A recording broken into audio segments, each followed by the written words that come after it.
For years, my daughter Vanessa mocked my cooking. But that evening, when she ridiculed my late husband's favourite beef stew right in front of everyone, something inside me finally shattered completely. "She still wonders why Dad had cholesterol problems," she joked, raising her wine glass. Her wealthy friends broke into laughter around my dining table. The room went completely dead. My son stared intently at his plate, and my youngest daughter looked like she was about to cry. As for me, I just stood there, frozen in my outdated kitchen, gripping the serving spoon so hard my hand ached. That night, after 40 years of maintaining our Sunday family dinners, I made a quiet decision. Vanessa would never be invited back. She thought she was just insulting the food. She had no idea she was destroying the very last bond holding this family together. If you have ever been hurt by someone you love, I really want to hear your story. If emotional family stories like this resonate with you, please don't forget to like and subscribe. Before we continue, let me know where you are watching this video from and what time it is over there. I always read your comments. My name is Nicole Black. I am 67 years old, a widow, and I live alone in a small brick house in Dayton, Ohio. This is the place where I raised my children. Most of my days are very quiet. I wake up before sunrise because my body still remembers the schedule I kept for decades. I make coffee with the old machine Thomas bought me 23 years ago from a Sears department store that has long since gone out of business. I water the flowers on the porch. Around 7 in the morning, I feed a stray orange cat that visits my backyard. Then I just sit in the silence. People always think that as you get older, silence brings peace. Sometimes it does, but other times, the silence feels like grief echoing through empty rooms. My husband, Thomas Black, has been gone for 8 years now. Even saying those words out loud still feels unreal to me. 8 years. Sometimes, around 5:30 in the afternoon, I still reflexively turn toward the front door, expecting to hear the jingling of his keys. Thomas was the kind of man who made the whole house feel warm the moment he walked through the door. He was tall, steady, had a gentle voice, and a hearty laugh. He worked at a manufacturing plant just outside of town for 35 years. Yet he never once complained about the hard labor. Every Friday night, coming home smelling of machine oil and winter air, he would kiss my forehead and ask the exact same question. "What's for dinner tonight, Nick?" Whether I made soup with grilled cheese or pot roast with mashed potatoes, he ate it like he was enjoying a 5-star feast, especially on Sundays. To Thomas, Sunday dinner was sacred. Every Sunday at exactly 4 o'clock, our table was always piled high with food, filled with noise, laughter, and stories. The tradition started when the kids were young and money was incredibly tight. We couldn't afford vacations or expensive restaurants, so Thomas said family dinner would be our luxury. "As long as we eat together," he used to say, "we stay together." Back then, I believed that with all my heart. Maybe I still do. I have 3 children. Jason Black is my middle son, 42 years old. He lives about 20 minutes away with his wife and 2 boys. Jason has always been steady and kind, just like his father. He works as an HVAC technician and has never been embarrassed by where he came from. Then there is my youngest daughter, Rachel Black. Rachel teaches 2nd grade at a nearby elementary school. She's soft-hearted and deeply emotional, the kind of woman who cries at holiday commercials and rescues injured birds in parking lots. She calls me almost every single night just to make sure I've eaten dinner.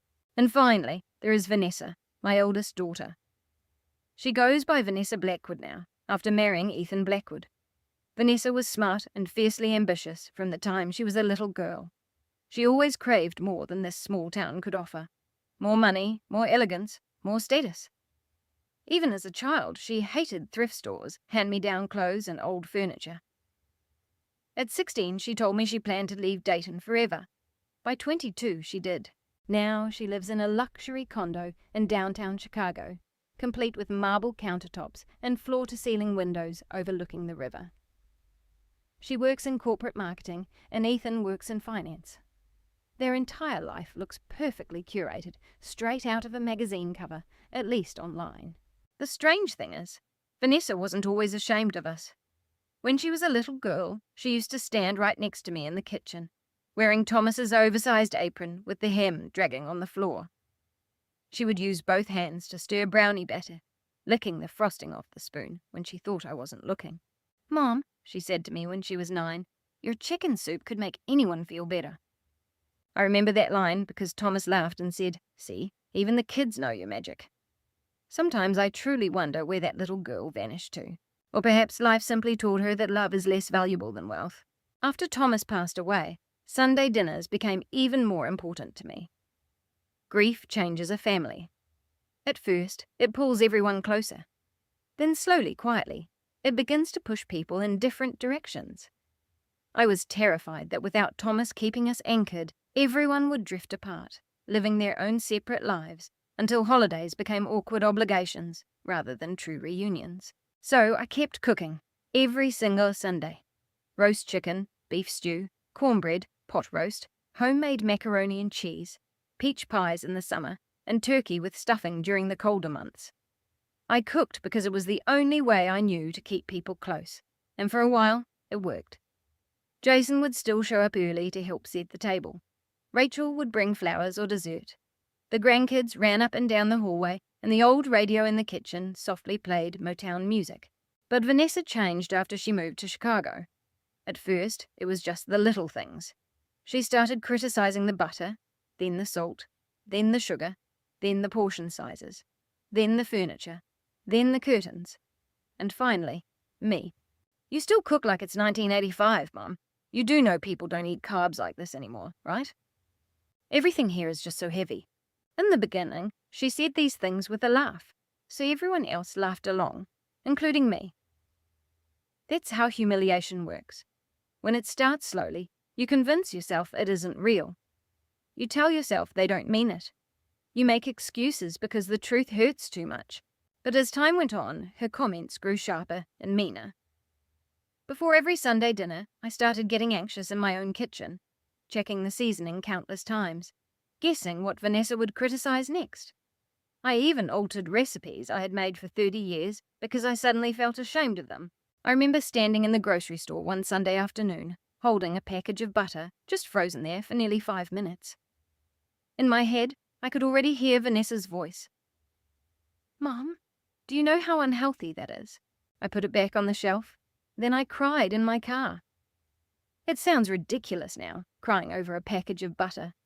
But it was never about the butter. It was the growing realization that your own child no longer sees any value in the very things that used to fill your home with love. The worst part was that I still set a place for her every single Sunday. Because no matter how much Vanessa changed, a part of me still believed that the little girl in Thomas's oversized apron would come back one day. I just didn't realize how much damage hope could cause before it finally broke. The first time Vanessa openly mocked my cooking was when we were gathered around the table eating meatloaf. Nothing fancy, just the same recipe I'd been making since she was 12. Jason was already having his second helping. Rachel was helping her little son cut his green beans into tiny pieces. The room smelled of warm gravy and fresh bread. For a brief moment, everything felt normal again. Then Vanessa put down her fork and let out an exaggerated sigh. "Oh my goodness, Mom," she chuckled. "Are you still using real butter in the mashed potatoes?" The table went quiet for a second. I laughed nervously. "Well, yes." Vanessa and Ethan exchanged a look. "No wonder," Ethan muttered with a soft laugh. Rachel immediately chimed in, "But it tastes amazing." "I didn't say it tasted bad," Vanessa replied. "I'm just saying this is exactly why America has a health crisis." She laughed again, as if using that tone somehow turned it into a harmless joke. I remember looking at my plate, suddenly losing my appetite completely. Jason tried to shift the conversation. "So, Mum, are you growing tomatoes again this year?" But Vanessa wasn't finished. "I'm serious," she continued. "You do know people cook healthy now, right? Air fryers exist for a reason." I forced a tight smile because everyone else looked so uncomfortable. "You managed to survive on my cooking just fine growing up." Vanessa shrugged. "Barely." After that, everyone squeezed out forced smiles. But the temperature in the room had completely shifted.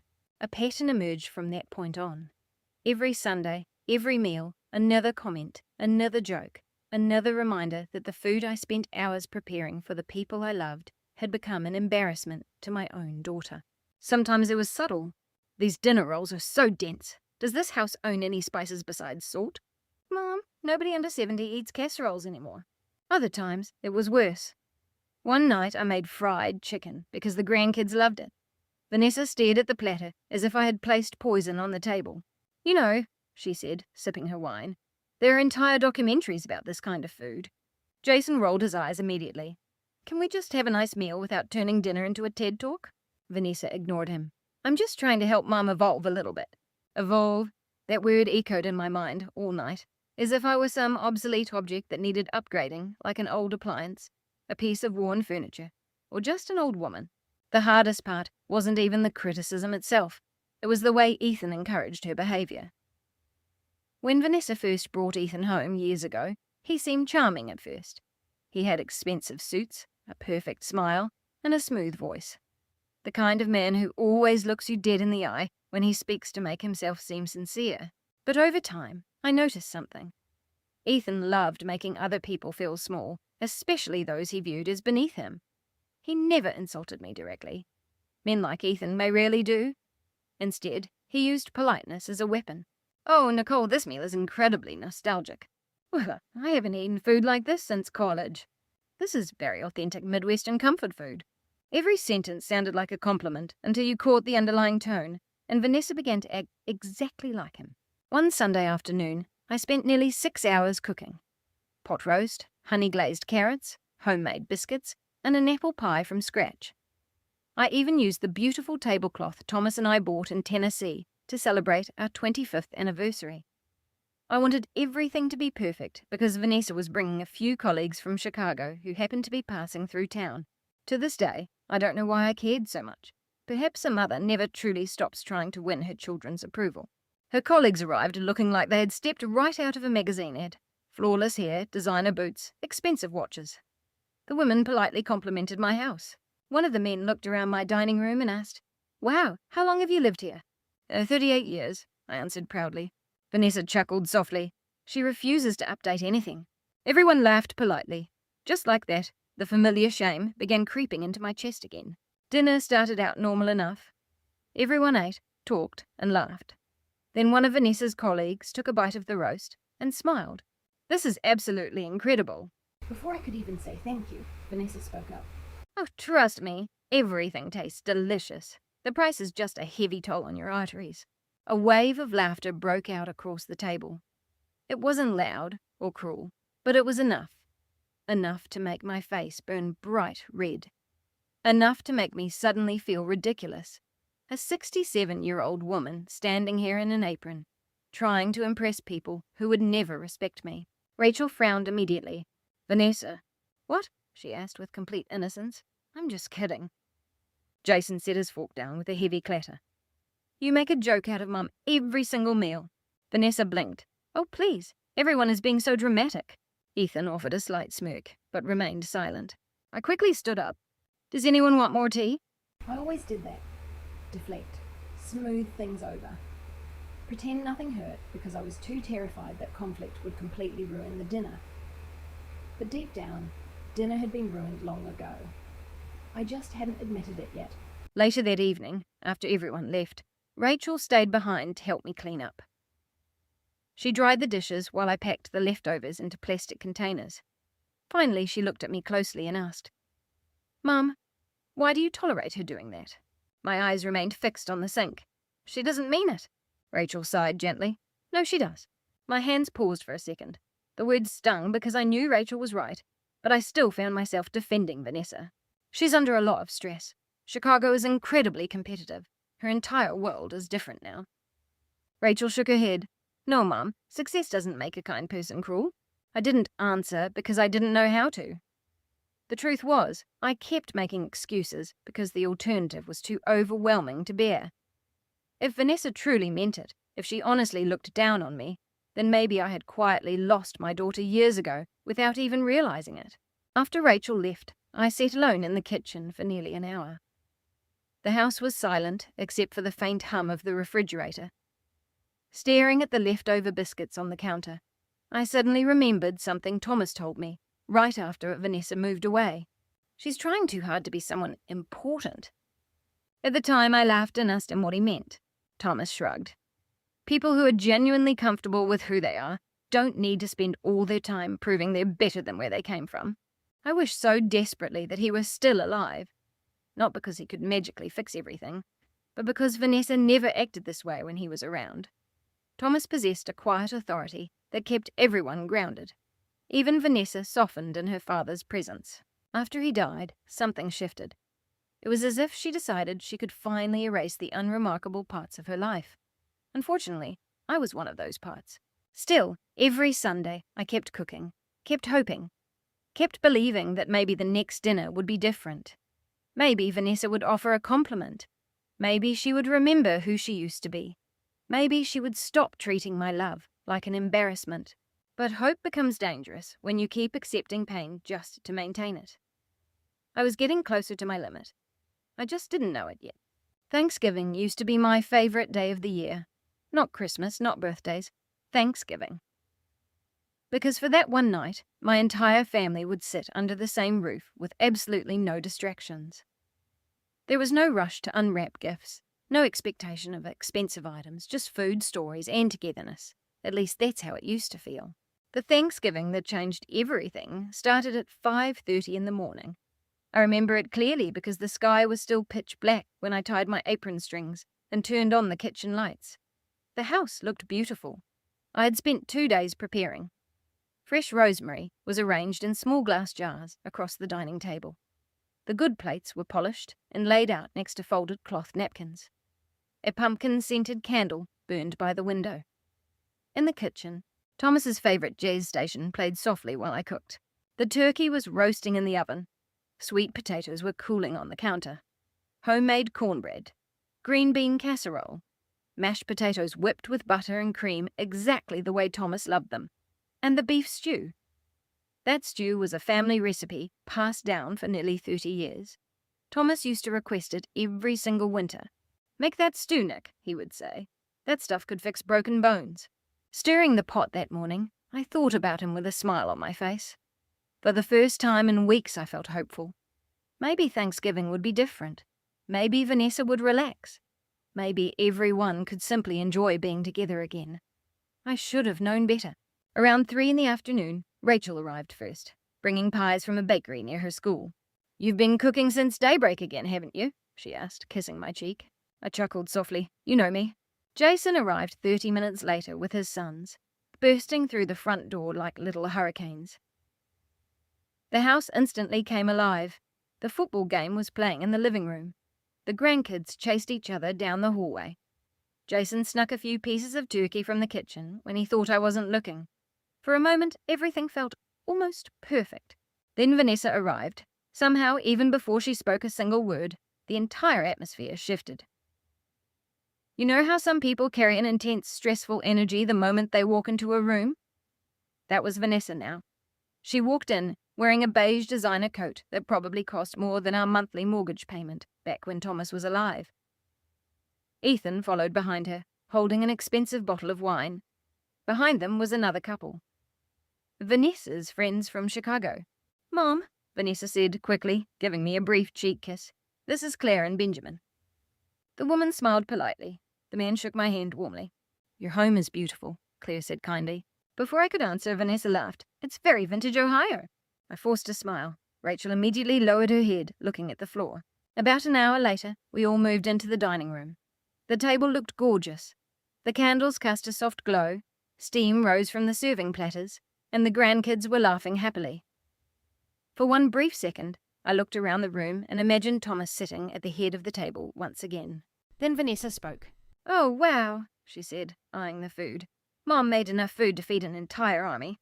Jason shrugged. "That's what Thanksgiving is supposed to be." Vanessa poked the mashed potatoes with her spoon. "Do you guys even know how much butter is probably in here?" Rachel let out a soft sigh under her breath.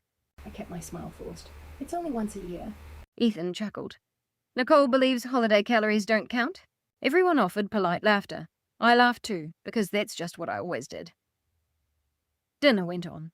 At first, the conversation was passable. Claire complimented the turkey. Benjamin and Jason talked about football. The kids excitedly talked over one another. But Vanessa kept making remarks about the sodium, the portions, and Midwestern eating habits. Then she started criticizing the kitchen itself.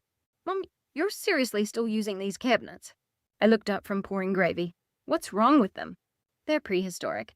Rachel finally snapped a little bit. They're cabinets, Vanessa. They hold plates. I think they're doing their job. Vanessa rolled her eyes dramatically. Oh, goodness. Relax, I'm just saying Mom deserves better. The room fell quiet again. That happened a lot around Vanessa lately. A comment would be made, and the conversation would just die. It was as if everyone was constantly walking on eggshells. But I kept serving food, kept smiling, kept trying. Then Benjamin took a bite of the beef stew. His eyes widened immediately. Wow, he said, gesturing with his spoon toward me. This is incredible. For the first time all evening, I smiled genuinely. Thank you. Claire quickly chimed in. Seriously, the flavour is spectacular. Right then, Vanessa laughed. It wasn't a soft chuckle. It was a sharp snort. Oh, trust me, everything tastes spectacular. That's the problem. Jason frowned immediately. Vanessa? But she kept going. No, I'm serious. Every meal Mum cooks is basically designed to clog your arteries. Ethan smirked into his wine glass. Rachel stared intently at her plate. I felt a knot tighten in my stomach. Benjamin awkwardly tried to save the moment. Well, honestly, my grandmother used to cook like this too. Vanessa waved her hand dismissively. Exactly, a different era. Then she raised her spoon again and delivered the sentence that changed everything. Which explains why Dad had cholesterol problems. Dead silence. Absolute suffocating silence. Even the grandkids stopped talking. I think my brain stopped working for a split second because Thomas didn't die from cholesterol problems. He died in a car accident on his way home from work. Vanessa knew that. Everyone sitting at that table knew that. Rachel looked horrified. Vanessa, she whispered. Jason slammed his fork onto the table. What is wrong with you? Vanessa blinked, acting as if she genuinely didn't understand the reaction. Oh my gosh, I didn't mean it literally. You brought Dad into this over a bowl of beef stew, Jason snapped. Vanessa immediately crossed her arms. Why is everyone so sensitive? Standing at the table, holding the gravy boat, I suddenly realized my hands were shaking. Not a slight tremor, but a violent shake. I set the gravy boat down before I dropped it. Claire looked extremely uncomfortable now. Benjamin stared at the table. Ethan finally spoke up. I think everyone is overreacting. Rachel stood up abruptly, her chair scraping loudly against the floor. No, she said, her voice trembling. The two of you humiliate Mom every single time you come here. Vanessa laughed in disbelief. Humiliate her? Are you serious? I couldn't speak. That was the strangest part. It felt as though all the hurt accumulated over the past few years had finally piled too high in my chest. Suddenly, I couldn't force the smile anymore. I couldn't smooth things over. I couldn't pretend. Because this time, she hadn't just insulted my cooking. She had insulted the memory of the man I loved most. Jason looked ready to explode. Rachel was on the verge of tears. The grandkids sat frozen in confusion. And Vanessa just stood there, looking annoyed rather than ashamed. In that moment, something inside me quietly shifted. Permanently. I didn't yell. I didn't argue. I just slowly untied my apron and laid it on the kitchen counter. Then I looked directly at my daughter, and for the first time in years, I stopped making excuses for her. Later that Thanksgiving night, after everyone had left, I stood alone in the kitchen, staring at the barely touched leftovers. The house was finally quiet. Too quiet. Dirty dishes were piled next to the sink. Half-empty wine glasses were scattered across the dining table. One of the grandkids had left a toy truck under a chair. Normally after a family meal, even when exhausted, I felt a sense of fulfillment. Tired, but full. That night I felt empty. Moving slowly around the kitchen, my hands shook as I wrapped the leftovers in foil. The turkey, the cornbread, the sweet potatoes, the beef stew. Thomas's favourite beef stew, the exact same pot of stew Vanessa used to joke about her father's memory. Holding the lid, I suddenly froze. For the first time all evening, I began to cry out loud. It wasn't a neat, quiet cry. It wasn't the kind of movie cry where tears silently slide down your cheek. It was the kind of crying that bends you double because the pain becomes too heavy to stand up straight. Holding onto the counter with one hand, I sobbed into the empty kitchen where I had spent most of my adult life, cooking for the people I loved, or the people I thought I loved. At some point I heard footsteps behind me. It was Rachel. I hadn't even realized she stayed. Oh, Mom, her voice broke instantly. I quickly wiped my face. I'm fine. No, you're not. She walked over and wrapped her arms around me, holding me the way I used to hold her when she had nightmares as a child. Suddenly, a terrible realization washed over me. My children had spent years watching me slowly shrink in my own home. Rachel pulled back, looking furious now. I can't believe she would do this. I looked down at the container of beef stew. She didn't mean it that way. Rachel's expression changed instantly. It wasn't anger anymore, it was disbelief. "Oh," she whispered. "Why do you always protect her?" I didn't answer because I truly didn't know anymore. Perhaps mothers are hardwired to protect their children, even when those children become the ones who hurt them. Jason came in from outside a few minutes later, having finished loading leftovers into his truck. His jaw was still tight with anger. "If she ever speaks to you like that again, I'm cutting her off," he said flatly. "Jason." "No," he interrupted. "I'm serious." He ran a hand through his hair, pacing by the table. "She acts like she's ashamed of this family." Rachel nodded silently. Jason looked at me again. "And Ethan is worse." I let out a heavy sigh. "He just goes along with her." "No," Jason countered immediately. "He encourages her." Deep down, I knew he was right. Ethan never checked Vanessa. He never softened her comments. If anything, he seemed amused by them. It was as if watching Vanessa criticize her own family somehow validated that they were above us. Jason leaned against the counter now. "You know what Dad would do if he were here tonight?" The question hit me hard, because yes, I knew exactly what Thomas would do. Thomas never tolerated cruelty, especially within the family. He believed disagreements were normal, but humiliation was different. Humiliation destroys trust, and once trust breaks inside a family, everything else eventually crumbles with it. I slowly looked around the kitchen. The old cabinets Vanessa hated, the faded wallpaper, the scratches on the dining table from decades of family dinners. Thomas had built that table with his own hands in our garage during the summer of 1994. Jason had carved his initials underneath it when he was 11. Rachel had spilled red paint on one corner during an elementary school art project. Vanessa used to sit at this exact table crying over algebra homework while Thomas stayed up with her until midnight. Every mark in this room held a memory. But Vanessa only saw something outdated, cheap, and embarrassing. Rachel quietly finished helping me clean, and Jason took the trash out. Nobody mentioned Vanessa for a while. Then my phone buzzed on the counter. It was a text from Vanessa. I stared at the screen for a few seconds before opening it. "Mom, you guys seriously overreacted tonight." I felt a chill settle in my chest.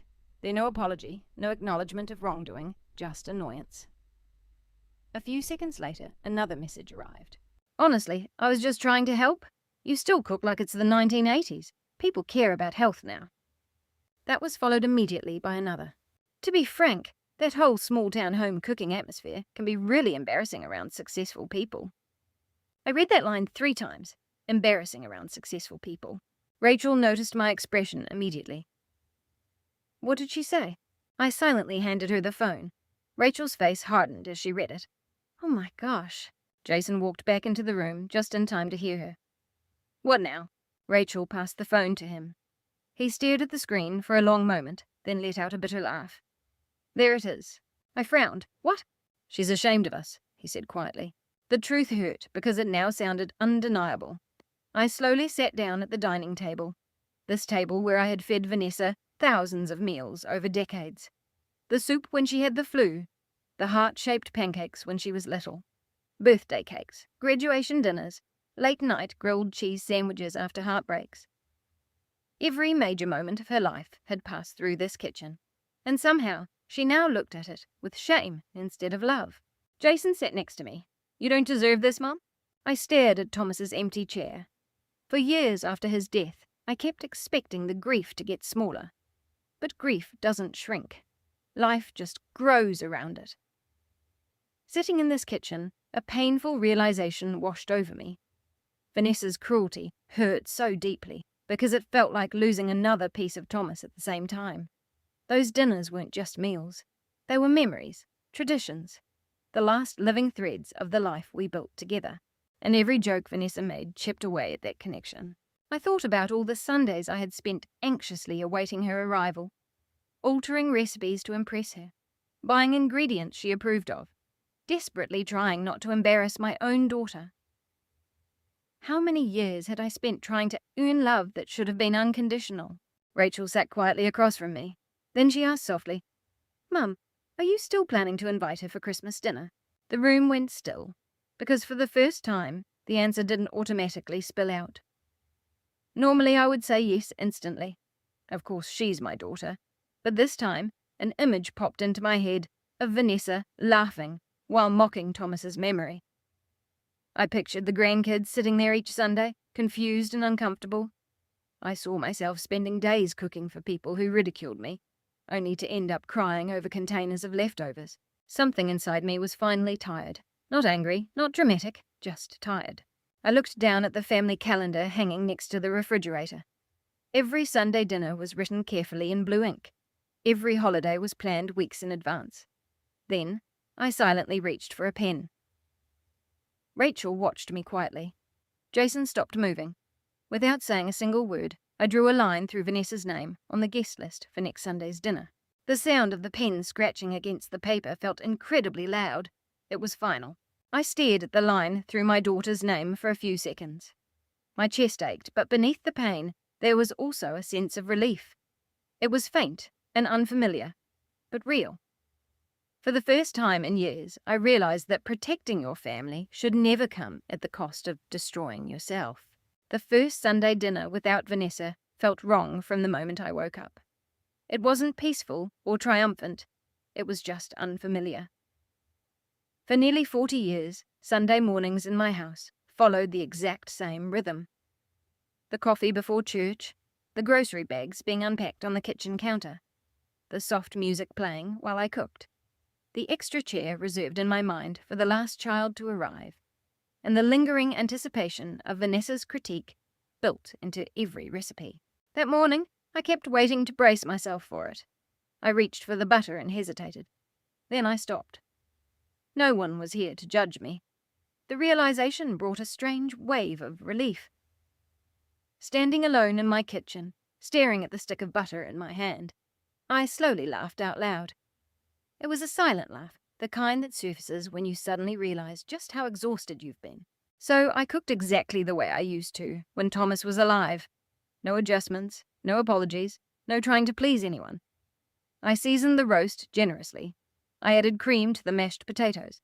I baked cornbread in Thomas's old cast-iron skillet, even though Vanessa once called it backward. For the first time in years, cooking didn't feel like a high-stakes test. It felt like comfort again. Around 2 in the afternoon, Rachel arrived with flowers. She stepped into the kitchen and stopped instantly.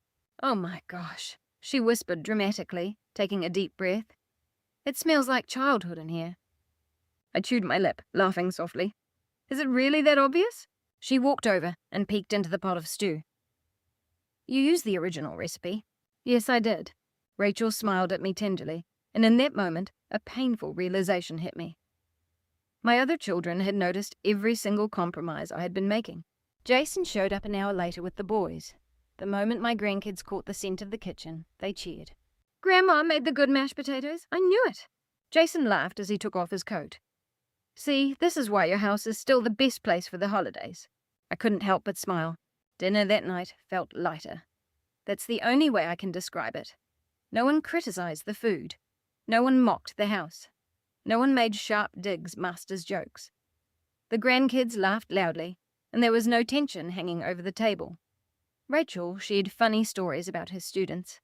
Jason argued playfully with the boys about football. Throughout the meal, I found myself waiting for the anxiety that never came. There was no harshness cutting through the warmth, no awkwardness, no humiliation, just family. At one point, Rachel looked around the table quietly and said, "It feels different tonight." Jason nodded immediately. "Yeah, it does." Nobody mentioned Vanessa's name, but we were all thinking about her. After dessert, Rachel asked if we could take a family photo to post on Facebook. The boys made goofy faces. Jason pretended to hate having his picture taken.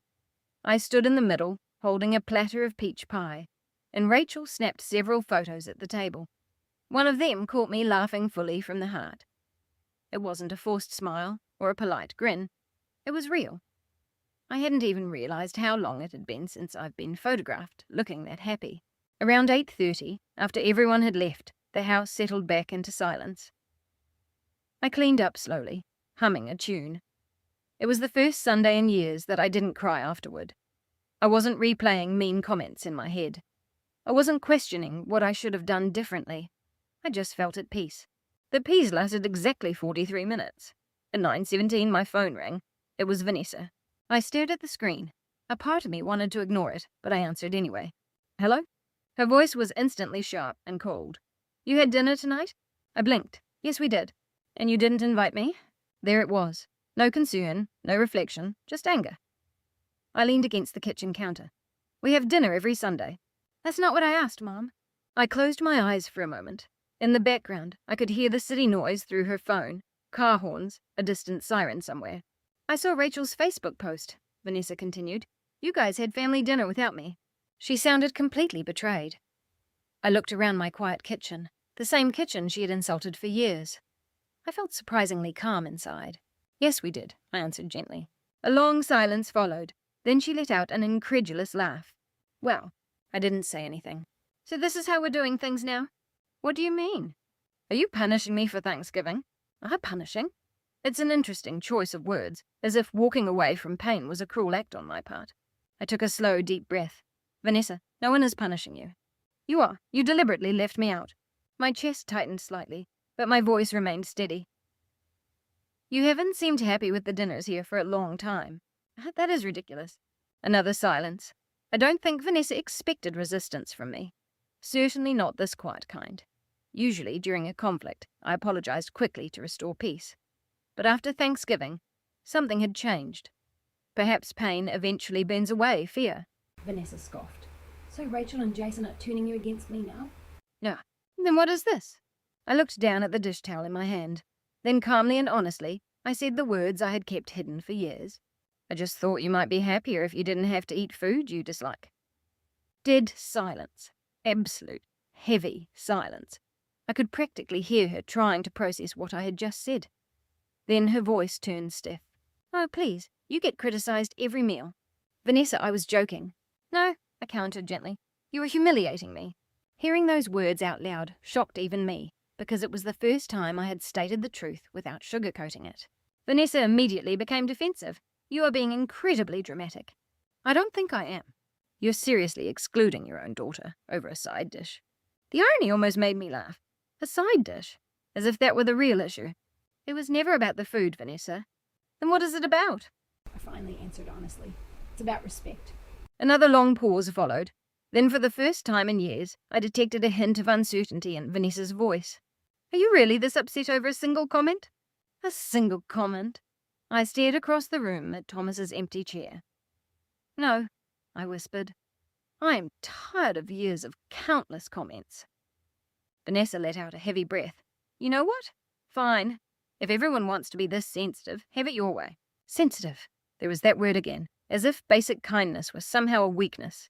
Then she added coldly, honestly, Ethan said this would happen sooner or later. That caught my attention immediately. What does that mean? Nothing. No, Vanessa, what does that mean? She hesitated. Then she let out an exaggerated sigh. He said you always use the whole family dinner thing to guilt trip people. The comment stung more than I expected because suddenly everything clicked. Ethan never saw family dinner as love. He saw it as an obligation, a manipulation, something old-fashioned and emotionally inconvenient. And slowly, Vanessa had started seeing them that way too. A sudden wave of exhaustion washed over me. I see. Vanessa's voice softened slightly for the first time. So that's it? You're just casting me out now? The question broke my heart a little, because despite everything, for a split second, she sounded like my little girl. But then I remembered Thanksgiving, the insult to Thomas's memory, the years of humiliation, and the anxiety before every Sunday meal. Finally, I answered truthfully. No, Vanessa, I just don't want to beg my own daughter to be kind to me anymore. She didn't respond. Neither did I. The silence between us stretched on indefinitely. Then, without another word, Vanessa hung up. Standing alone in the kitchen, a startling realization washed over me. For the first time in my life, I didn't feel guilty. Vanessa didn't call me for 4 whole days. That was highly unusual. Normally, after an argument, she would either double down immediately or act like nothing happened. Silence wasn't her style, so by Thursday afternoon, I knew something was coming. I was standing in the kitchen, peeling apples for a pie, when my phone buzzed again.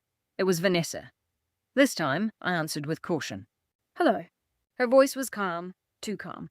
I've been thinking. That phrase alone made me tense. Vanessa only sounded that controlled when her anger turned completely cold. "I think we need to talk about what happened." I set the apple peeler down slowly. "All right. I think you're letting Jason and Rachel manipulate you." I closed my eyes briefly. There it was. No responsibility, no reflection, just blame. "They aren't manipulating me.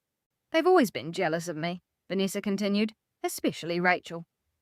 I almost laughed out loud at the sheer inversion of reality. Rachel had idolized Vanessa growing up, following her everywhere, borrowing her sweaters, constantly defending her. But success has a strange way of rewriting memories. "No one is jealous of you," I said quietly.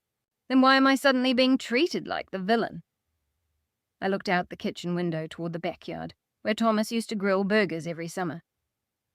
"Do you really not understand?" Vanessa let out an exaggerated sigh. "Mum, people poke fun at each other. It's normal." "No," I answered softly. "Cruelty only becomes normal when people stop resisting it." Silence. Then a sharper edge returned to her tone. "So now I'm cruel." The old me would have backed down instantly, softening the truth to avoid conflict. But something inside me had changed permanently. Now I no longer wanted a peace built on pretending I wasn't bleeding. "I think you've been hurting me for a long time," I answered honestly. The other end of the line went completely dead. For a second I could picture Vanessa standing in her expensive Chicago apartment, phone in hand, with that familiar look of complete disbelief she always got whenever someone challenged her. Finally, she spoke again. "Are you seriously doing this? What does that mean? You're acting like I've been abusive just because I made a comment about the food." The food, as if the meals themselves were the point. I leaned against the counter. "Vanessa, it was never about the food." "Then please explain it to me." So I did. For the first time in years, I stopped hiding the truth from her. "You mock everything in this house." Silence. "You mock our dinners." "Nothing. You mock the way I cook." A sharp exhale. "You mock where we came from." Her breathing sounded agitated now. "And on Thanksgiving," I continued carefully, "you insulted your father's memory." Vanessa snapped instantly. "Oh my gosh, I didn't insult Dad. You're seriously making it out like I blamed his health issues on your cooking." "I was just making a joke." "You humiliated me in front of strangers." "That is ridiculous." "No," I said calmly. "It is the truth." Another long silence stretched between us. Then Vanessa's voice turned completely rigid. "You know what I think. I think you love playing the victim." The words landed heavier than all the others, because I suddenly understood a painful reality. Vanessa genuinely believed she was the reasonable one. I swallowed slowly. "You think setting a boundary makes me a victim?" "I think excluding your own daughter from family dinners is manipulative." I stared at the countertop, a quiet anger rising in my chest. It wasn't an explosive anger. It was the steady, dangerous kind that grows after swallowing years of hurt. "For years," I said softly, "I've walked on eggshells in my own kitchen every single Sunday because I was terrified of what you would criticize next." Vanessa didn't answer. "I changed recipes because of you." Still silence. "I stopped making things your father loved because you made me feel ashamed of them." I heard something unfamiliar over the phone now. It wasn't anger, it was discomfort, but it passed quickly. "You're exaggerating." "No," I whispered. "I'm finally being honest." That seemed to break her temper completely. "Fine," Vanessa snapped. "If you want honesty, here it is. You take everything as a personal attack because you refuse to adapt." I frowned. "What does that mean?"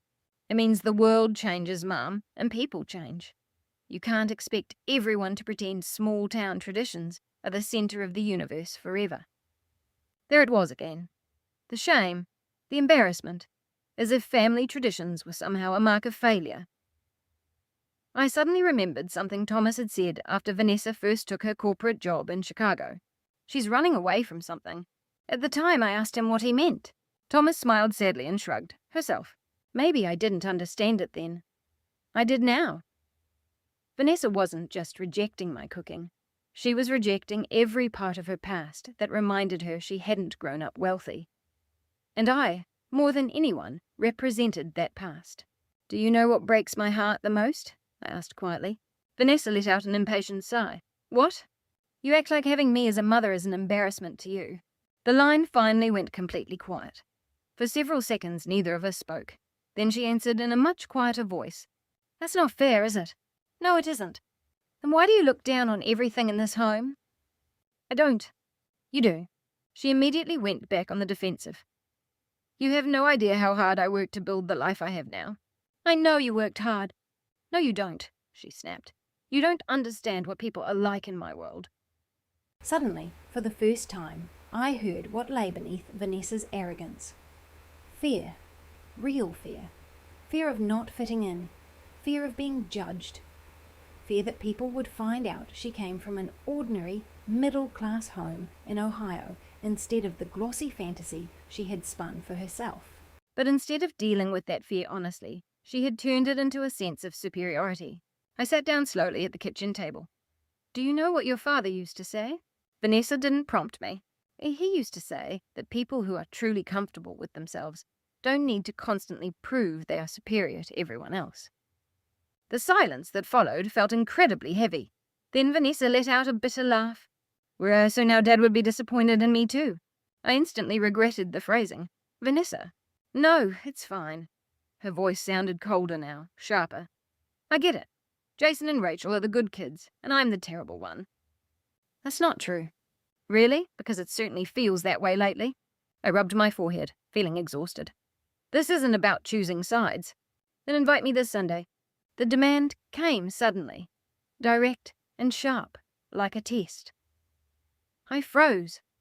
A part of me wanted to say yes instantly, because that's what mothers do. We restore comfort. We ease the tension. We open the door again, even when we're still bleeding from the last time someone walked through it carelessly. But I remembered Thanksgiving, the humiliation, the anxiety, and the peace I had felt during that first dinner without her. Most of all, I realized Vanessa still hadn't apologized. Not once, not genuinely. Instead, she had spent the entire conversation explaining why her behavior should be tolerated. It wasn't remorse. It was entitlement. I took a deep breath. No, the word shocked both of us. "What?" "No," I repeated gently. "Not this Sunday." Vanessa went completely silent. Finally, she whispered, "Are you serious?" "Yes, I am. Over a few comments about food." I closed my eyes. No, Vanessa, over years of disrespect. For the first time since she was a child, I let my daughter sit with the consequences of her own choices instead of rescuing her from them. Without another word, she hung up. Afterward, I sat there, staring at the quiet kitchen around me. My heart ached. Of course it did. None of this was easy. But beneath the grief, something else was growing. Self-respect. Once a person finally remembers they deserve to be treated with kindness, it's very hard to go back to accepting cruelty disguised as love. About 2 weeks after I stopped inviting Vanessa to Sunday dinners, Rachel called me on a Wednesday evening, sounding anxious. "Mom," she said cautiously, "Vanessa invited everyone over for dinner this Saturday." I stopped folding laundry. "Everyone?" "Yes. She said she wants to host an official family gathering." Rachel's tone made me completely stop what I was doing. "What's wrong?" Rachel hesitated. "I think she's trying to prove a point." Deep down, I already knew she was right. Vanessa didn't do things casually anymore. Everything had become a performance, a display, an image. Still, I agreed to go. Not because I particularly wanted to spend an evening pretending everything was normal, but because a part of me still held on to hope, that dangerous, tiny piece of hope in a mother's heart that never quite dies. On Saturday evening, I drove to Chicago for the first time in nearly a year. Vanessa and Ethan lived in a luxury high-rise downtown, where everything carried a quiet scent of extreme wealth. The lobby had marble floors, golden lighting, and a doorman who let his gaze linger on my old winter coat for a fraction of a second, before offering a polite smile. I was suddenly acutely aware of everything ordinary about myself. My practical shoes, my department store purse, the fine lines near my collar that wouldn't smooth out. Vanessa always made me feel that way lately, as if I were in need of an upgrade. Jason and Rachel arrived at almost the exact same time. Jason gave me a quick look, a silent check-in to see if I was okay. I offered a tight nod. When the elevator doors opened into Vanessa's apartment, the first thing I noticed was how beautiful everything looked. The second thing I noticed was how cold it felt. The place belonged in a magazine. Floor-to-ceiling windows overlooked the city skyline, glittering against the dark night. There was a massive white marble kitchen where clearly no real cooking ever took place. Soft jazz played quietly from hidden speakers. Everything matched flawlessly. Everything looked untouched. A woman in a black uniform greeted us with a tray of appetizers. I blinked. Vanessa walked over with a brilliant smile. "Oh, wonderful, you made it." I gestured toward the woman. "You hired help." Vanessa chuckled softly. "It's just easier that way. Easier." I looked around the spotless kitchen. No aroma of food cooking, no warmth, no mess, no memories, just a showcase. Ethan appeared next to Vanessa, holding a wine glass. "Nicole," he said smoothly, "welcome to civilization." Jason muttered a quiet, "Jesus Christ," under his breath immediately. Vanessa shot him a warning glare. "What?" Ethan replied casually. "It's a joke." Rachel already looked incredibly uncomfortable. We moved into the dining area, where the elegant table held tiny portions of food arranged like pieces of artwork. I didn't even know what half of the items were. One plate featured edible flowers, another carried a foam, and tiny circles of sauce were painted onto the white porcelain. One of my grandkids whispered to Jason a little too loudly, "Where's the real food?" I barely suppressed a laugh. Vanessa heard him. "It's modern dining," she explained proudly. The boys looked deeply disappointed. Dinner began awkwardly.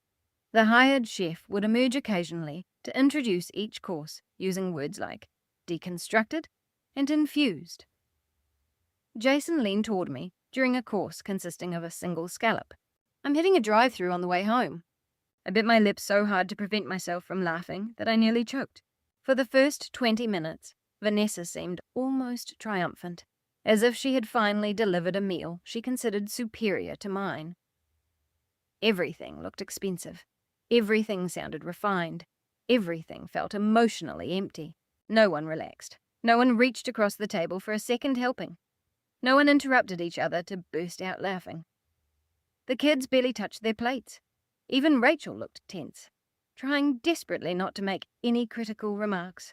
At one point, Vanessa raised her wine glass proudly. "See, this is what dinner feels like, when it isn't bogged down by heavy comfort food." Jason stared at her.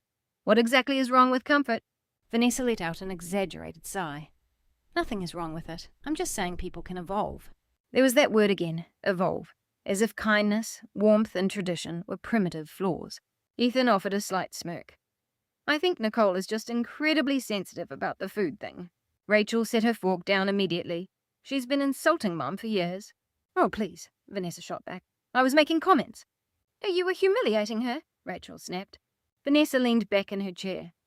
"I think everyone just loves being offended these days." The table went completely still. Looking down at the tiny decorative bite of food on my plate, a strange realization washed over me. For the first time in years, I wasn't intimidated by Vanessa. I just felt sad for her. Because despite all the money around us, this dinner was missing the one thing people actually remember. Love. "Right then," one of the boys whispered too loudly again. "Grandma's mashed potatoes are better." Jason couldn't help but burst out laughing. Even Rachel smiled. Vanessa's face tightened instantly. "Can we please go 5 minutes without comparing everything to Mom's dinners?" Jason shrugged. "You brought it up." "No, I invited everyone here to move forward." Rachel frowned. "By proving your dinner is superior?" Vanessa scoffed. "Oh my gosh, why does everyone always assume the worst of me?" "Because you constantly give us reasons to," I thought silently, but I said nothing. Ethan chimed in carelessly. "Honestly, I think people romanticize the struggle too much. There's nothing noble about staying trapped in small-town habits." That did it. Jason leaned back slowly. "You know what your problem is?" Vanessa snapped instantly. "Jason." "No," he interrupted firmly. "The two of you think money automatically makes you a better person." "We didn't say that." "It's exactly what you imply." Vanessa looked exhausted now. "Can we please not turn this meal into a therapy session?" Rachel crossed her arms. "You invited us." "Yes, because Mom decided to exclude me over a platter of potatoes." I finally spoke up quietly. "It was never about the potatoes, Vanessa." The room fell silent once more. Vanessa looked at me immediately. "Then tell me, what is it about?" I locked eyes with her for a few seconds. "It's about the fact that you always make other people feel small." Vanessa's expression shifted in that moment. It wasn't entirely guilt. It looked more like deep discomfort. Because deep down, she understood. She knew the dinners at my house were never truly about the food. They were about belonging. And in this perfect apartment, surrounded by expensive plates and a skyline view, no one actually belonged to one another. Dinner ended much earlier than expected. No one lingered afterward. At my house, people stayed for hours after eating, talking, laughing, and packing up leftovers. Tonight, everyone looked relieved to leave. Rachel hugged me by the elevator. "Are you okay?" I nodded gently. "Actually, I am." And strangely, I meant it. Because for the first time, I saw Vanessa clearly. Not as the powerful daughter whose approval I desperately needed, but as an incredibly insecure woman, running herself ragged, trying to escape her own past. As Jason and I waited for the elevator, he looked back toward Vanessa's apartment. "You notice something?" "What's that?" "No one inside that place looks happy."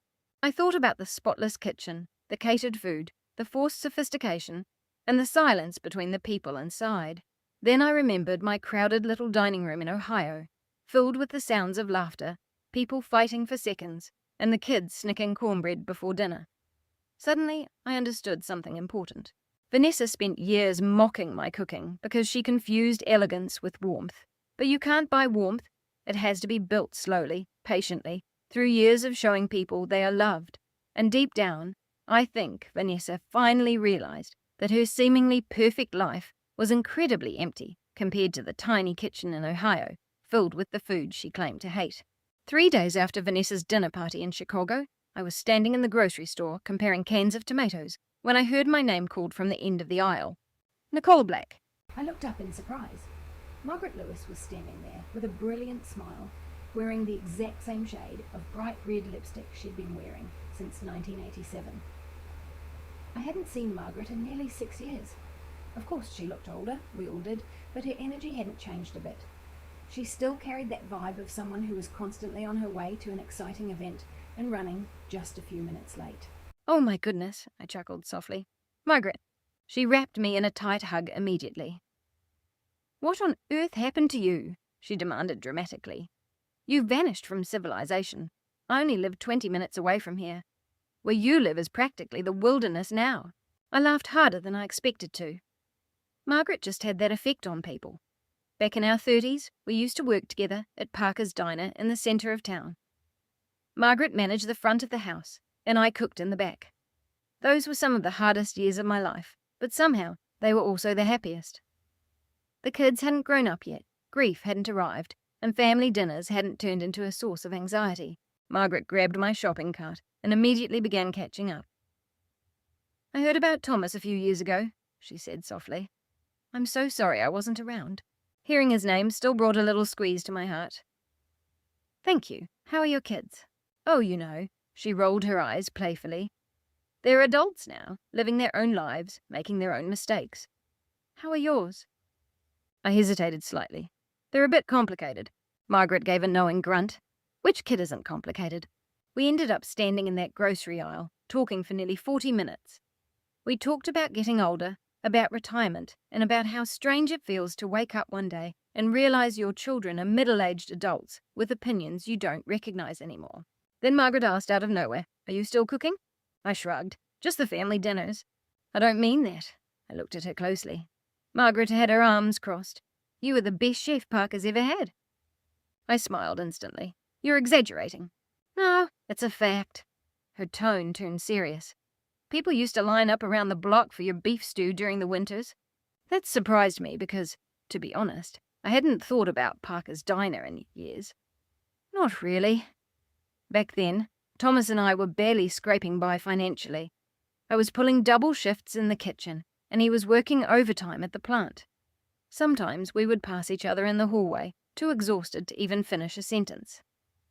But those years mattered. Parker's wasn't fancy. It had squeaky booths, chipped mugs, and coffee that tasted like it had been sitting around for days. But people loved that place, especially the food I made. I still remember the winter of 1998, when a blizzard shut down half the town for 3 days. Parker's stayed open because people needed hot meals. I practically lived in that kitchen for those 3 days, churning out soups, stews, and biscuits. Margaret laughed at the memory. "Do you remember old Mr. Callahan, the retired mailman?" "I do. He used to come in every single Tuesday, just for your chicken and dumplings." I chuckled softly. He used to flirt with every waitress over 60. Margaret pointed a finger at me dramatically. But he only flirted with you specifically. For a moment, standing between the canned vegetables and the pasta sauce, I felt young again, lighter. Then Margaret asked carelessly, "Why did you stop?" I frowned. Stop what? Cooking professionally? The question caught me off guard because the answer seemed so obvious to me. I had never actually examined it before. The kids, I said simply. Life. Margaret tilted her head. You gave up a lot, Nicole. I shook my head firmly. No, I chose my family. That's not the same thing. Her words stayed in my mind longer than I expected. After we checked out, Margaret stopped me in the parking lot. Oh, almost forgot, she said, quickly digging through her purse and handing me a brightly coloured flyer. Dayton Winter Food Festival, local legends cooking competition. I stared at it blankly. Margaret grinned. I'm helping organise it this year. That's wonderful. I want you to enter. I laughed instantly. Oh no, come on, Margaret. I haven't cooked professionally in decades, and I'm 67 years old. I shook my head firmly. I am not entering a cooking competition. It's not a real competition, she countered. It's a community event. Still no. Margaret narrowed her eyes. Why do you look so scared? That irked me slightly. I'm not scared. Then enter. I opened my mouth to argue and then stopped because a highly uncomfortable realization washed over me. Maybe I was scared. Not of cooking, but of judgment, of criticism, of failing publicly. Beneath it all, Vanessa's voice echoed quietly in my head. Outdated, unhealthy, embarrassing small-town food. Margaret studied my expression closely. Then her face softened. Oh, honey, she asked gently. Who made you doubt yourself like this? The question hit so close to home, I almost had to look away, because until that exact second, I hadn't realized how deeply Vanessa's comments had taken root inside me. I used to cook with complete fearlessness, confidence, and joy. Now, even when I was alone seasoning a soup in my own kitchen, I second-guessed myself. Margaret gave my arm a gentle squeeze. Nicole Black, she said firmly, you fed half this town for years. I smiled awkwardly. That's an exaggeration. No, she replied, it's a fact. Later that evening, I sat alone at the kitchen table, staring at the festival flyer. The faint scent of cinnamon lingered in the house from some muffins I had baked in the afternoon. Outside the window, snow was falling silently, and for some reason, I kept thinking about who I used to be before I became so terrified of criticism. Back when Thomas sat at this table, constantly encouraging me. You could open your own restaurant one day, he used to say. I always laughed it off, but deep down, I loved cooking. Not just as a mother, but as myself. There was a difference between the two. The realization startled me because somewhere along the way, I had quietly stopped being Nicole. I had become the mother, the wife, the caregiver, the person who cooked for everyone else. Maybe I had forgotten that beneath all that giving, I actually had a talent of my own. My phone vibrated suddenly. It was a text from Jason. Sunday dinner, I smiled tenderly. A few seconds later, another message arrived. Mom, your mashed potatoes are undefeated. I chuckled out loud, and a second later, a text from Rachel lit up my screen. Tell Mom she better make cornbread this Sunday. For the first time in what felt like an eternity, the heavy cloud of anxiety lifted from my kitchen. It felt alive again, warm and needed. 转眼间，看着那张美食节的传单，托马斯的声音在我的脑海中清晰地回荡。You've still got it, Nick. Tears caught me completely off guard, stinging the back of my eyes. After years of being mocked, belittled, and dismissed like an outdated appliance, a powerful realization washed over me. Vanessa had spent so much time tearing down my cooking that I had completely forgotten how extraordinary everyone else used to think it was. Maybe, just maybe, I was finally ready to remember. The morning of the Dayton Winter Food Festival, I almost backed out. At 67, fear doesn't feel the way it did when I was young. It's quieter, more rational. It disguises itself as practical thinking. You tell yourself, what's the point? You're too old. Nobody cares anyway. I stood in my bedroom, holding 2 different sweaters, desperately trying to convince myself I wasn't panicking. Rachel arrived first to drive us into town. The moment she stepped through the front door, she gave me a knowing smile. You're panicking. I am not. Mum, you've already changed your outfit twice.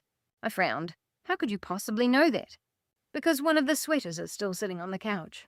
I glanced toward the living room and let out a sigh. Rachel chuckled, walking over to give my shoulder a reassuring squeeze. Don't be scared, Mom. You're going to do amazing out there. That simple piece of encouragement nearly broke me. Kindness had become such a foreign language to me lately. It wasn't until people started offering it back to me that I realized just how starved for it I had been. Jason and the boys met us downtown. The kids were already vibrating with energy, fueled by way too much hot chocolate. The festival took over nearly 3 blocks. Local vendors lined the streets, selling everything from chili and baked goods to smoked meats, coffee, and sweets. Even though it was still afternoon, Christmas lights already twinkled overhead. Music drifted through the crisp air, and laughter echoed as crowds of people bundled in heavy coats moved between the booths. Despite the bitter cold, the entire place felt vibrant and incredibly warm. Margaret spotted me instantly near the registration tent. "She's here!" Before I could even greet her, she grabbed both of my hands with dramatic flair. "Nicole Black returns to civilization." I rolled my eyes. "You really need to expand your vocabulary, Margaret." "No," she replied proudly. "I know what works." She kept talking a mile a minute as she led me toward my station. "You're already turning heads, you know." "What is that supposed to mean?" "People saw your name on the local vendor lineup." I laughed nervously. "Margaret, nobody remembers me." She stopped dead in her tracks and looked right at me. "Oh, honey," she said softly, "you have no idea." My booth sat right near the heart of the festival, nestled between a bakery stand and a barbecue pit. The sign was simple: Nicole Black's homemade beef stew and cornbread. That was it. No trendy branding, no flashy descriptions, just food. My food. For the first 20 minutes, I nervously rearranged my ladles, trying to pretend I didn't notice the people glancing my way. Then my very first customer walked up. An older man wearing a Detroit Lions hat stared at me for a few seconds, and suddenly his face lit up. "Wait a minute," he said slowly. "Parker's Diner." I blinked. "You remember Parker's?" He let out a booming laugh. "Lady, your beef stew got me through 2 divorces." I couldn't help but laugh right along with him. A few minutes later, he came back with 3 friends. Then another group arrived. Then another. Suddenly, people weren't just buying food, they were sharing pieces of their lives. "Oh my gosh, I used to eat your chicken and dumplings every single Friday after work. You catered my cousin's wedding back in 2001. My dad talked about your peach pie for years." One woman took a single bite of the stew and looked like she was about to cry. "This tastes exactly like the way my grandmother used to make it." Her words struck a deep chord in me because I finally understood the one thing Vanessa never could. Food is never just about the ingredients. It's about memories, comfort, and human connection. People weren't standing in that long line because my recipe was trendy. They were standing there because the food made them feel loved. Once that truth sank in, something inside me completely unlocked. I stopped doubting myself, stopped overthinking, and the echo of Vanessa's criticisms finally faded from my mind. By mid-afternoon, our booth had one of the longest lines in the entire festival. Jason looked completely stunned. He whispered. "You're kind of a celebrity out here." I smiled. "Don't get carried away." "No, seriously," Rachel added. "People are actually taking photos of your stew." One of my grandkids proudly yelled to a group of strangers, "That's my grandma!" Margaret walked past, beaming as if she had personally won an Olympic medal. "I told you so." I shook my head, laughing. "You are completely impossible, Margaret, but you were right." Then the unexpected happened. A young woman holding a microphone approached the booth. "Nicole Black?" I looked up, instantly nervous. "I'm Jenna Morris with Dayton Life magazine. Do you have a few minutes for a brief interview?" I nearly dropped my ladle. "Me?" She smiled warmly. "We've been hearing people talk about your booth all afternoon." Rachel immediately whispered, "Mum, you're absolutely not allowed to say no to this." So 20 minutes later, I found myself standing next to giant, steaming pots of beef stew, talking to a reporter in front of a camera under the festival lights. Jenna offered a gentle smile. "So, Nicole, what makes your recipe so special?" My instinct was to say something modest and deflect the attention. But I stopped myself. For years I had been diminishing myself, shrinking away and apologizing for taking up space. This time, I chose to give an honest answer. The way I cook is simply the way I want my family to feel. Jenna tilted her head slightly. "What does that mean to you?" I looked out at the festival. Families were laughing together. Kids were running through the crowd. Couples were sharing meals. It means, I said softly, that food should make a person feel safe, seen, and welcome. Behind the camera, Rachel's eyes immediately welled with tears. Jason quickly looked away, pretending he hadn't noticed. Jenna smiled warmly. That is beautiful. Then she asked her final question. What inspired you to start cooking in the first place? I answered without a moment's hesitation. My husband, Thomas. It was always Thomas. I explained how sacred Sunday dinners were in our home, how food kept us anchored during the leanest times, and how certain recipes hold on to memories far better than any old photograph ever could. When the interview wrapped up, a small crowd of nearby strangers actually broke into a gentle applause. I felt incredibly embarrassed, but deeply moved. Beneath it all, a profound sense of pride washed over me. True pride. Not because people liked my food, but because for the first time in years, I wasn't ashamed of the things that made me who I am. Around 6 that evening, Rachel suddenly froze while looking down at her phone. Her entire expression changed in an instant. What's wrong? Jason asked. Rachel shot a cautious glance at me. Vanessa saw the feature. My stomach tightened slightly. What feature? Rachel turned her phone toward me. Dayton Life magazine had already posted a preview of the festival interview online. There was a photo of me smiling broadly behind the counter next to the giant stockpots.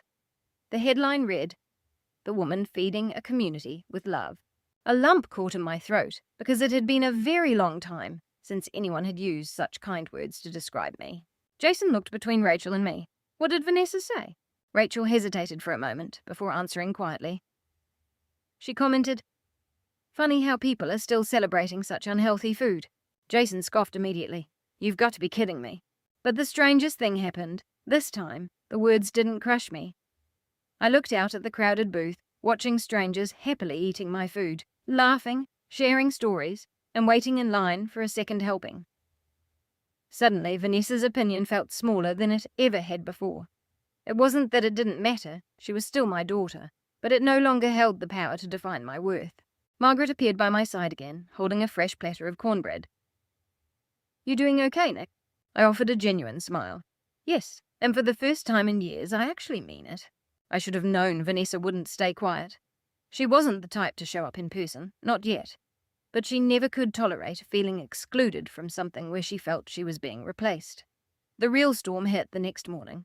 My phone vibrated relentlessly on the nightstand. Rachel called first. Mom, have you looked at Facebook yet? I was still in bed. No, I haven't. What's going on? A long pause stretched over the line. Vanessa left a massive comment on the magazine's post. My chest tightened slightly. I figured she might. A few seconds later, Jason called. She has completely lost her mind, he said bluntly. What do you mean, lost her mind? Is she arguing with people online? I sat up in bed. How bad is it? Another pause. Let's just say she's trying to explain to everyone why your food is a health hazard, and the entire comment section is telling her to take a seat. I closed my eyes. This wasn't the Vanessa I knew. My daughter had always been confident, controlled, and perfectly composed. Lately, every time she reacted to me, it didn't feel like confidence anymore. It felt like panic. By noon, Margaret showed up at my house unannounced, holding her phone out like it was a piece of evidence from a crime scene.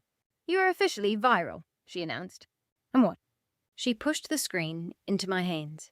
The article had exploded overnight. Comments, shares, local news write-ups. People weren't just praising my cooking. They were sharing their own histories. I used to eat at Parker's every single week. My grandmother learned to cook from Nicole Black's recipes. This is what real food is supposed to be. I stared at the screen in utter disbelief. This can't be real. Oh, it's very real, Margaret said, but someone is absolutely miserable about it. I already knew exactly who she meant. Vanessa? Later that afternoon, Jason arrived early, pacing around my kitchen, looking like he was trying hard to hold back an explosion. She posted again, he said. Rachel walked in right behind him, clutching her phone tight. She's telling everyone the festival is just nostalgic propaganda. I frowned. What on earth does that even mean? Jason let out a bitter laugh. It means she hates the people who are happy without her approval. Rachel hesitated. There's worse, Mom. I looked at her. She brought up Dad. I stopped what I was doing completely. What did she say? Rachel's voice dropped. She wrote, people are romanticizing your cooking because they are stuck in the past, and Dad wouldn't agree with calling unhealthy food love. A suffocating silence fell over the kitchen. Even Jason stopped pacing. This was the first time Vanessa had openly weaponized Thomas's memory. It wasn't a joke or a careless passing remark anymore. It was a deliberate, calculated statement. I sat down slowly at the dining table, my hands turning cold. Rachel immediately sat next to me. "Mom, she's just trying to get under your skin." But Jason shook his head. "No," he said quietly. "She's trying to rewrite everything." Those words hung heavily in the air. Rewrite everything. Because that was exactly what Vanessa had been doing for years. Rewriting our past. Rewriting our identity. Rewriting what love looked like. Just so she could feel superior. Later that night, I finally read the full post. Rachel reluctantly showed it to me. Vanessa had written a lengthy caption underneath a screenshot of my magazine interview. She called it romanticized poverty food. She daily argued that nostalgia shouldn't be confused with quality, implying people were being emotionally manipulated by comfort food. Now she wrote, "My mother is a decent cook, but her generation confuses survival food with actual cultural value." I read that phrase 3 times. Survival food. As if the meals that built her childhood were just something to endure, rather than the very foundation of her upbringing. Jason leaned against the counter. "She is unraveling." Rachel nodded slowly. "No," she whispered. "She's just ashamed." Her word echoed back to me. Ashamed. For years I assumed Vanessa was simply embarrassed by me, but reading her words now, I finally understood the deeper truth. Vanessa wasn't just ashamed of me. She was ashamed of where she came from, and I represented everything she was desperately trying to outrun. I couldn't sleep at all that night. I kept thinking about her, not the angry, mocking version, but the little girl who used to stand on a stool in this very kitchen, stirring pancake batter and telling me my food was magic. What had changed? At some point, success stopped bringing her pride and started bringing her shame about her roots, and I had become the most visible reminder of that past.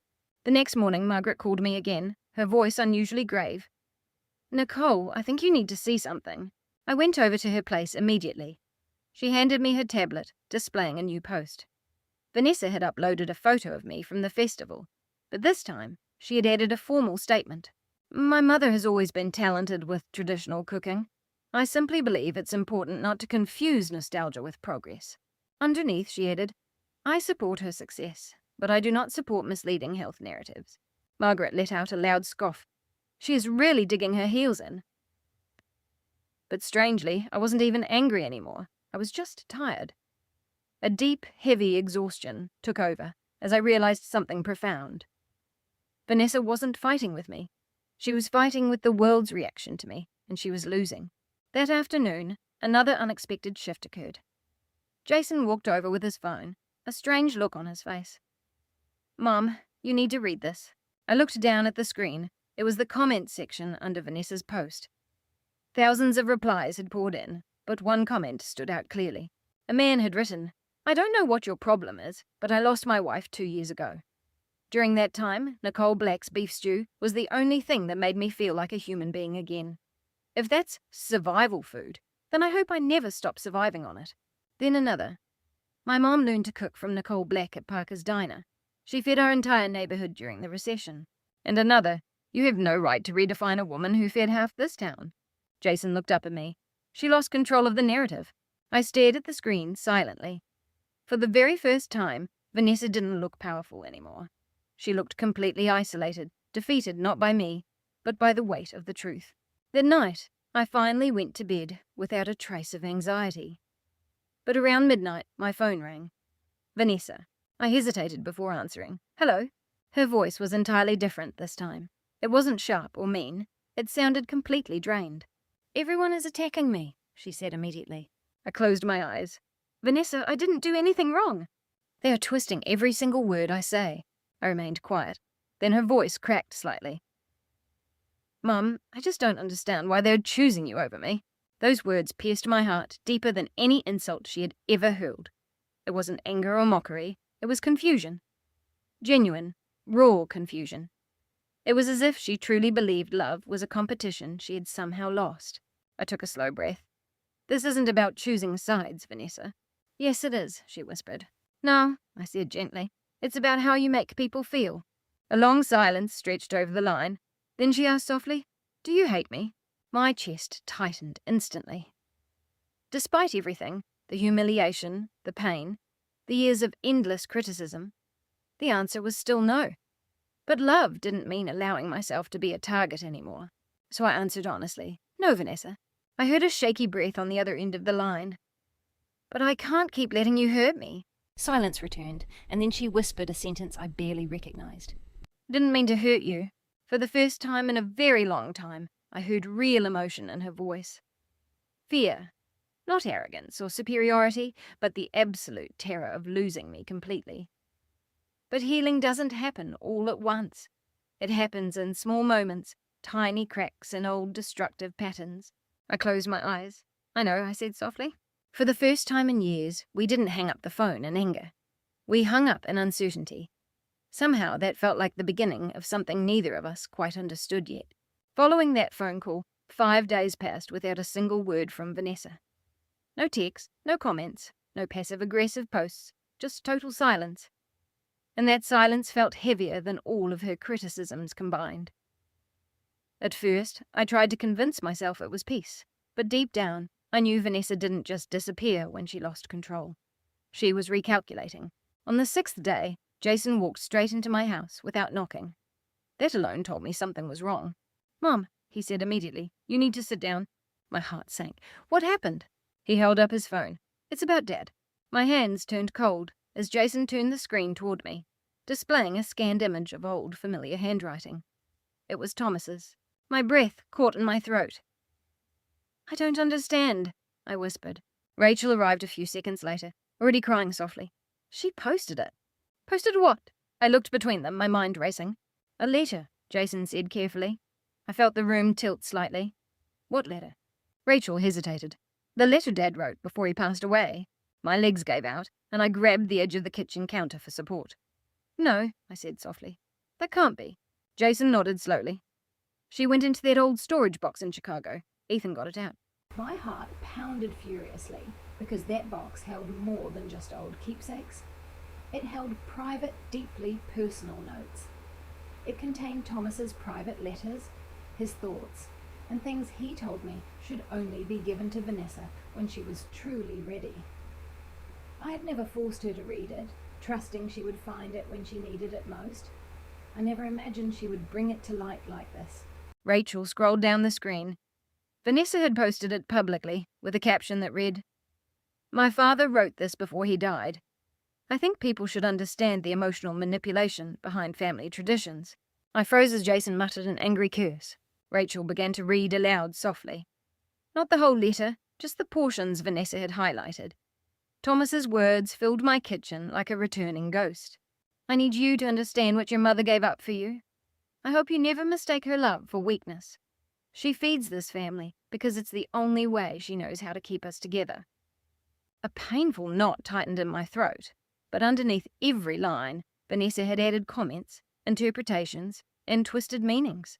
She claimed the letter was proof that I controlled the household by forcing an emotional dependency on the family. Jason slammed his phone onto the table. "She is completely out of her mind." Rachel shook her head. "No," she whispered. "She's just desperate." I sat down slowly because my legs could no longer support me. It wasn't anger I felt, but a profound understanding of the full extent of what Vanessa had done. She was no longer just attacking me. She was rewriting Thomas, turning love into manipulation, sacrifice into control, and memories into weapons. I didn't sleep a wink that night. I sat in the kitchen, staring at the table Thomas had built with his own hands. Every scratch on that wood felt like a defiled memory. By morning, the entire town seemed to know. Margaret called before I could even finish my coffee. "Nicole," she said cautiously, "I'm coming over right now." Her tone told me everything I needed to know. By noon, my house was full. Jason was pacing. Rachel was crying quietly in the corner, and Margaret was furious. As for me, I felt strangely numb. "I can't believe she would do this," Margaret said, shaking her head. "That letter was a piece of private grief, not a chip for a public argument." Jason looked completely drained. "She isn't even listening to reason anymore. She just wants to win." Rachel looked at me. "Mum, what do we do?" I didn't answer right away, because for the first time in my life, I truly didn't know. That evening, an unknown number flashed on my phone. I almost didn't answer, but an instinct urged me to pick up. "Hello?" A man's voice, polite and cautious, answered. "Mrs. Black, this is Daniel Carter with the Dayton Food Festival Committee." I frowned. "Yes?" "We need to discuss some matters regarding your daughter's recent posts." My chest tightened. "Is there a problem?" He paused. "Not a problem exactly, but the situation has become complicated." 2 hours later, I found myself sitting in a small conference room downtown. Margaret sat beside me, Jason stood by the door, and Rachel held my hand tightly. Daniel placed a stack of printed documents on the table. "Your daughter has contacted multiple organizations," he said gently. "She claims the festival is misrepresenting her family's background." I blinked. "She didn't even attend the festival." Daniel nodded. "Which is why this is so difficult." He slid another document toward me, a letter with a legal letterhead. My heart sank. "She is demanding that your interview be retracted." A dead silence fell over the room. Jason let out a bitter laugh. "She's trying to erase her own mother now." But Daniel raised a hand. "There's more." He hesitated. "She has also filed a statement requesting that your recipes not be labeled as authentic community heritage, arguing that it promotes an unhealthy narrative of nostalgia." Margaret exploded instantly. "This is absolutely preposterous." But I could barely hear her anymore, because the truth finally became crystal clear. Vanessa wasn't just fighting me. She was trying to redefine reality itself. If she could convince people my food held no meaning, then maybe she could convince herself that her own past didn't matter. I drove home alone that night. For the first time in weeks, the house felt foreign to me again. Walking into the kitchen, I opened the old drawer where I kept Thomas's handwritten recipes. The pages were worn and stained, but deeply familiar. I flipped through them slowly, each one attached to a specific memory. Every little note in his handwriting felt like a conversation I wasn't ready to lose. Suddenly, a wave of absolute clarity washed over me. I picked up my phone and called Margaret. "I'm going to respond." She didn't ask what I meant. She already understood. The next morning, I returned to the old building that once housed Parker's Diner.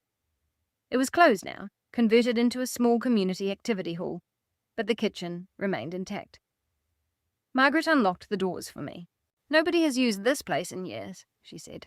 I stepped inside slowly, greeted by the familiar stainless steel counters, the old stoves, and the faint hum of past memories. I stood there for a long time before tying my apron around my waist. For the first time in years, I cooked with absolutely no fear.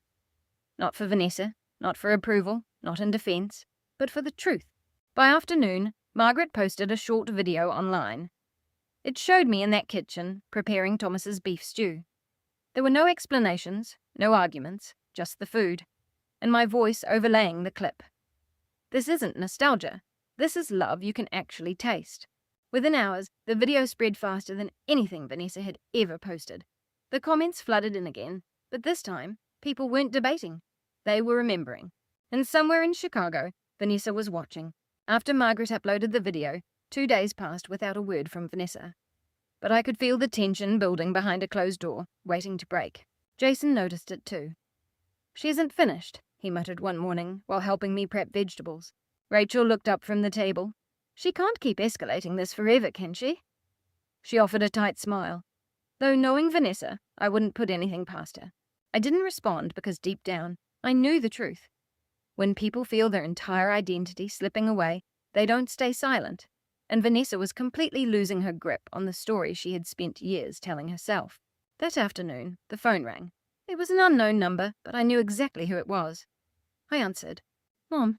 Her voice had shifted again. It wasn't angry or defensive this time. It was tight and strained. "I saw the video." I continued washing the dishes slowly. A pause stretched out before she spoke faster. "You're making me look like a monster." I stopped what I was doing. "That was never my intention." "Doesn't matter," she snapped. "People are attacking me everywhere." I turned off the faucet. "So you finally understand what that feels like?" A long, heavy silence followed. Then Vanessa let out a sharp breath. "This isn't about feelings, Mom. It's about facts." I leaned against the counter. "Then let's talk about the facts." Another pause. "You're making this so much bigger than it ever needed to be." I closed my eyes briefly. "No, Vanessa," I said quietly. You made it bigger the moment you dragged your father into this. That hit a nerve. I didn't intend for his letter to... I interrupted her gently. You weaponized his words. Her voice rose slightly. I was trying to explain the context. Context shouldn't require humiliating the people who raised you. Silence returned, and then something entirely unexpected happened. Her voice cracked slightly. Do you have any idea what it feels like? She whispered. To feel like you don't belong anywhere? The question caught me completely off guard. Not because it was a new concept, but because I finally heard the truth beneath all her actions. It wasn't arrogance or superiority. It was fear. A deep, long-standing terror. I sat down slowly at the kitchen table. Vanessa? I'm serious, she said quickly, as if needing to defend herself before I could respond. In Chicago, everyone is flawless. Perfect. They all have backgrounds that make sense. I remained quiet. And then there's me, she continued, her voice trembling. From Ohio, from a house that eats casseroles and uses second-hand furniture, with a mother everyone thinks is sweet, but is just entirely too old-fashioned. The words hurt, but not the way they used to. Now they sounded like a confession, rather than an assault. I asked softly. Is that what Ethan tells you? A pause. He doesn't say it directly. That was all the confirmation I needed. I closed my eyes, realizing it wasn't just Vanessa. It was an entire echo chamber of influence disguised as sophistication. I took a slow breath. You don't need to reject where you came from to be successful, Vanessa. Yes, I do, she countered instantly. No, I answered, you chose to. A much longer silence followed. When she spoke again, her voice was barely a whisper. I just didn't want to be embarrassed anymore. The admission hung heavily between us, suddenly making everything make sense. All the criticism, the mockery, the distance she kept between us. It wasn't confidence at all. It was armor. I looked down at the worn edge of the kitchen table. Vanessa, you were never something to be embarrassed by. She let out a bitter chuckle. You don't understand how people look at me. I understand far better than you think. A pause stretched out, and then she asked a question I never anticipated. Do you regret having me? If I'm this ashamed of my roots, do you regret raising me? A deep ache bloomed in my chest, because the answer was an absolute no. Never. But I understood why she was asking. I chose my words with immense care. No, Vanessa. I heard a shaky breath on the other end of the line. But I do regret that you think love is something to be ashamed of. The silence that followed felt entirely different, less sharp, far more vulnerable. Then she whispered, I don't know how to balance both. That broke my heart a little bit, because that was the truth she had been running from for years. She didn't know how to achieve success while maintaining her connections, how to be modern while staying grounded, or how to be confident while remaining vulnerable. Instead, she chose distance, then superiority, then criticism, and finally, cruelty disguised as humor. I said softly, You never had to choose. Another long pause stretched out. Then out of nowhere, Vanessa asked, Why didn't you stop me sooner? That question cut deeper than almost anything else. I looked around my kitchen, at the life I had built, realizing how many years I had spent absorbing remarks I should have challenged, turning dinners into performances just to keep the peace. I thought I was keeping this family together, I said honestly. And now, looking back, I think I was just trying to stop myself from being lonely. Silence. Then Vanessa whispered something so quiet I could barely catch it. I don't want to lose you. A lump caught in my throat. I couldn't speak for a moment because it was the first completely honest statement she had made in years. No defenses, no performance, only fear. I stood up and walked over to the window. Outside, the street looked quiet, ordinary, and real. You don't have to lose me, Vanessa, I said gently, but you cannot keep hurting me. Another pause followed. I don't know how to fix this, she admitted. For the first time in decades, she sounded small, stripped of her armor and entirely lost. I leaned against the window frame. Start by stopping the fight. I can't undo what happened. Her voice trembled.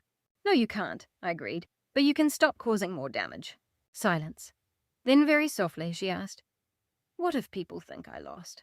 I closed my eyes, finally understanding the true fear behind it all. Vanessa wasn't just afraid of being wrong, she was terrified of being seen as ordinary again. I said softly, Vanessa, losing an argument doesn't mean losing yourself. The words lingered between us for a long time. Then she whispered, I need some time. I know. Another pause and then, Mum, I'm sorry.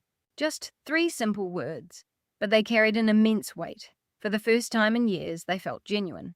It wasn't a perfect resolution, and it didn't magically heal everything, but it was real. And right now, that was what mattered. "I know," I said calmly. She didn't hang up right away, and neither did I. We just stayed on the line in silence. No longer acting like enemies, but far from healed. Somewhere in between. Just 2 ordinary people again. For now, that was enough. Vanessa didn't come home that Sunday. For the first time in years, I didn't set an extra place at the table. I told myself it was a practical decision, not an emotional one. But as I set down the serving platters, her absence felt like a tangible weight in the room. Rachel noticed immediately. She really didn't come. I shook my head. No, she didn't. Jason leaned back in his chair. Honestly, Mum, I think she needs the time. Time for what? Rachel asked. Jason hesitated. Time to stop fighting ghosts. Nobody spoke after that. We ate our dinner in a quiet that wasn't uncomfortable, just different. There was less tension and more space, but a lingering silence remained where Vanessa used to sit.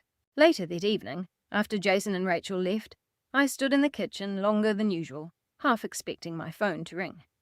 It didn't. I told myself I was fine, but opening the refrigerator and seeing the untouched leftovers brought a troubling realization. For the first time, I wasn't angry with Vanessa anymore. I just felt uncertain, not about what she had done, but about who she was becoming, and whether I still knew how to reach her. Monday morning brought my usual early awakening, but instead of starting breakfast, I sat at the dining table, staring at Margaret's old festival flyer, still pinned to my refrigerator. The words felt different now. Local Legends Cooking Competition. I traced the edge of the paper with my finger. Making a definitive choice, I called Margaret. She picked up on the second ring. I was just wondering when you'd call, she said immediately. I took a breath. I want to talk about something. A pause stretched out before her voice softened. I'm listening. I want to cook again, I said. Not for attention, not for approval, but just for myself. Silence greeted me on the other end, followed by a quiet, finally. That afternoon, I stepped back into the old kitchen at Parker's Diner. The scent hit me instantly, a mixture of faint oil, metal, and deep memories.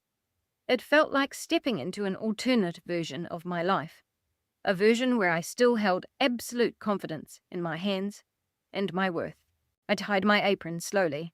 Initially, my fingers trembled, but the moment I began chopping vegetables, something shifted. The muscle memory, the heat, the rhythm, it all came flooding back. For the first time in a very long time, Vanessa's critical voice faded entirely from my mind. I heard Thomas instead. Don't rush the stew, Nick. Let it speak for itself. A faint smile touched my lips. I remember, I whispered. Hours melted away completely unnoticed. When Margaret walked in later, she stopped right in the doorway. You look different, she noted. I looked up. How so? You look like yourself again. Those words resonated deeply within me as I realized just how much I had forgotten what that felt like. Meanwhile, the silence from Vanessa continued. No calls, no texts, no posts. Jason checked in that evening. She hasn't been active online at all. She's completely gone dark. I stirred the pot slowly. Maybe she needs to. A pause. Do you think she's okay? The question was harder to answer than expected, because I truly didn't know anymore. I think, I said carefully. She's trying hard to stop being the version of herself everyone expects to see. Jason sighed. That sounds like her.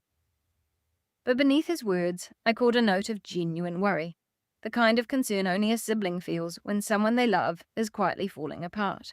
2 days later, a letter arrived. Not an email or a text, but a real handwritten letter. The envelope bore Vanessa's name and return address, written in an uneven, hesitant script.